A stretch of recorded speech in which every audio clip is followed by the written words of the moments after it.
La joie de l'Évangile du pape François, Exhortation apostolique Evangelii Gaudium, suite. Numéro 255. Le dialogue social dans un contexte de liberté religieuse. Les pères synodaux ont rappelé l'importance du respect de la liberté religieuse, considérée comme un droit humain fondamental. Elle comprend la liberté de choisir la religion que l'on estime vraie et de manifester publiquement sa propre croyance. Un sain pluralisme qui, dans la vérité, respecte les différences et les valeurs comme telles, n'implique pas une privatisation des religions avec la prétention de les réduire au silence, à l'obscurité de la conscience de chacun ou à la marginalité de l'enclos fermé des églises, des synagogues et des mosquées. Il s'agirait en définitive d'une nouvelle forme de discrimination et d'autoritarisme. Le respect dû aux minorités agnostiques et non croyantes ne doit pas s'imposer de manière arbitraire qui fasse taire les convictions des majorités croyantes, ni ignorer la richesse des traditions religieuses. Cela, à la longue, susciterait plus de ressentiment que de tolérance et de paix. Au moment de s'interroger sur l'incidence publique de la religion, il faut distinguer diverses manières de la vivre. Les intellectuels, comme les commentaires de la presse, tombent souvent dans des généralisations grossières et peu académiques quand ils parlent des défauts des religions et souvent sont incapables de distinguer que ni tous les croyants ni toutes les autorités religieuses sont identiques. Certains hommes politiques profitent de cette confusion pour justifier des actions discriminatoires. D'autres fois, on déprécie les écrits qui sont apparus dans un contexte d'une conviction croyante, oubliant que les textes religieux classiques peuvent offrir une signification pour toutes les époques et ont une force de motivation qui ouvre toujours de nouveaux horizons, stimule la pensée et fait grandir l'intelligence et la sensibilité. Ils sont dépréciés par l'étroitesse d'esprit des rationalismes. Est-il raisonnable et intelligent de les reléguer dans l'obscurité seulement du fait qu'ils proviennent d'un contexte de croyance religieuse ?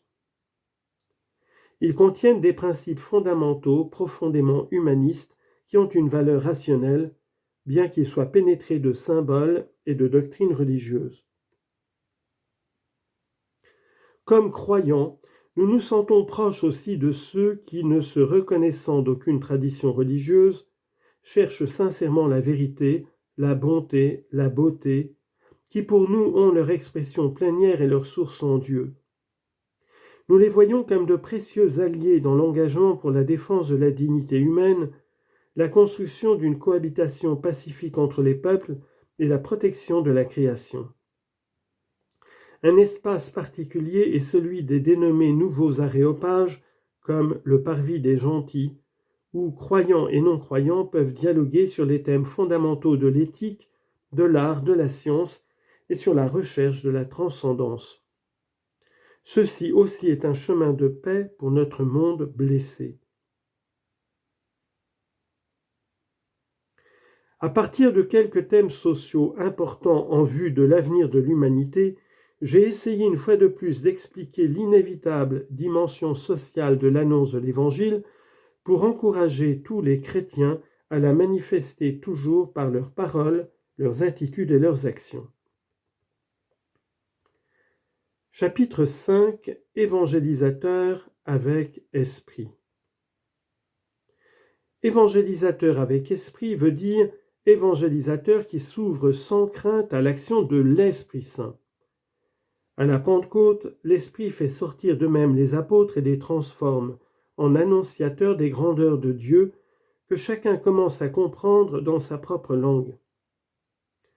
L'Esprit Saint de plus infuse la force pour annoncer la nouveauté de l'Évangile avec audace, en grec parousia, à voix haute en tout temps et en tout lieu, même à contre-courant. Invoquons-le aujourd'hui en nous appuyant sur la prière sans laquelle toute action court le risque de rester vaine et l'annonce au final de manquer d'âme. Jésus veut des évangélisateurs qui annoncent la bonne nouvelle non seulement avec des paroles, mais surtout avec leur vie transfigurée par la présence de Dieu. En ce dernier chapitre, je ne ferai pas une synthèse de la spiritualité chrétienne, ni ne développerai de grands thèmes comme l'oraison, l'adoration eucharistique ou la célébration de la foi, sur lesquels il y a déjà des textes magistériels de valeur, ainsi que des écrits connus de grands auteurs.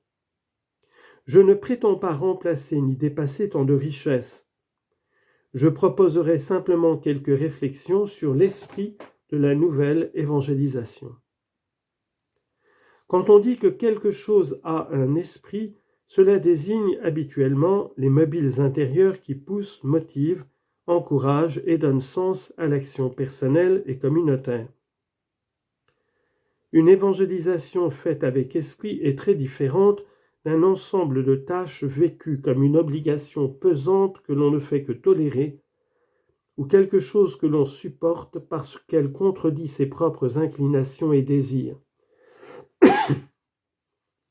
Comme je voudrais trouver les paroles pour encourager une période évangélisatrice plus fervente, joyeuse, généreuse, audacieuse, pleine d'amour profond et de vie contagieuse. Mais je sais qu'aucune motivation ne sera suffisante s'il ne brûle dans les cœurs le feu de l'esprit. En définitive, une évangélisation faite avec esprit est une évangélisation avec l'Esprit Saint parce qu'il est l'âme de l'Église évangélisatrice. Avant de proposer quelques motivations et suggestions spirituelles, j'invoque une fois de plus l'Esprit Saint. Je le prie de venir renouveler, secouer, pousser l'Église dans une audacieuse sortie au dehors de soi pour évangéliser tous les peuples. Premièrement, motivation d'une impulsion missionnaire renouvelée. Évangélisateur avec esprit signifie évangélisateur qui prie et travaille.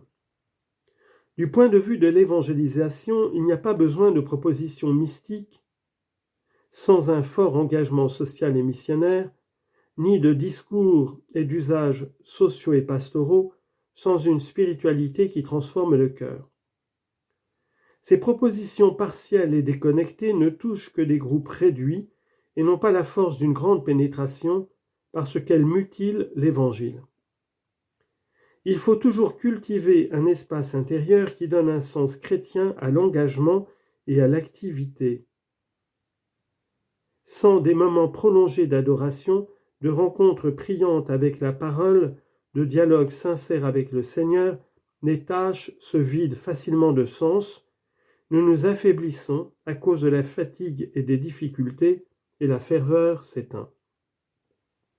L'Église ne peut vivre sans le poumon de la prière, et je me réjouis beaucoup que se multiplient dans toutes les institutions ecclésiales les groupes de prière, d'intercession, de lecture priante de la parole, les adorations perpétuelles de l'Eucharistie.